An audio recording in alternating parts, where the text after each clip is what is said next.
Переход трансформации — это одна из последних новинок PowerPoint, и давайте посмотрим, что нам дает этот переход. У нас есть презентация некоторая и ее титульный слайд, на котором у нас есть название, ну и, скажем, какой-то логотип.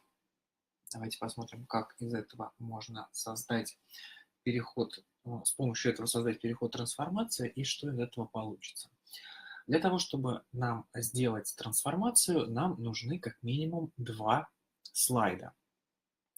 Мы берем первоначальный слайд, ну, например, вот этот, и что именно мы будем трансформировать. Я предлагаю взять вот этот логотип и сделать следующим образом. Поместим его вот сюда, сделаем его вот таким вот маленьким, а дальше наша задача, чтобы он, во-первых, вырос в размерах, а во-вторых, оказался в итоге вот здесь. И если с помощью анимации мы с вами знаем, как это можно сделать с помощью путей перемещения, да, переместить вот отсюда вот сюда, то сейчас мы еще и сделаем попутно его увеличение в размере. Ну, то есть такую уже некоторую анимацию в рамках переходов, скажем так. Итак, мы дублируем наш слайд, с которым мы работаем. И на втором слайде мы настраиваем то, как он должен выглядеть в конечном варианте.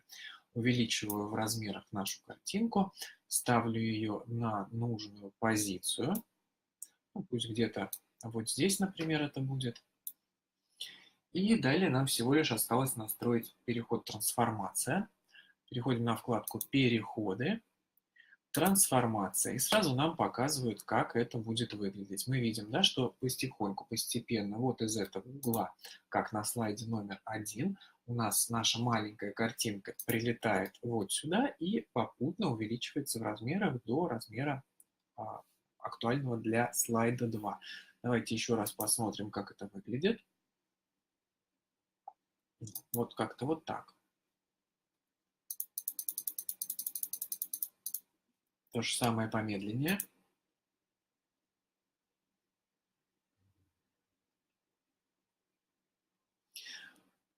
В принципе, при желании мы можем настроить и какие-то более разнообразные движения по слайду, дублируя несколько раз слайды и комбинируя между собой переход трансформация, но упрощенно это вот выглядит как-то вот так.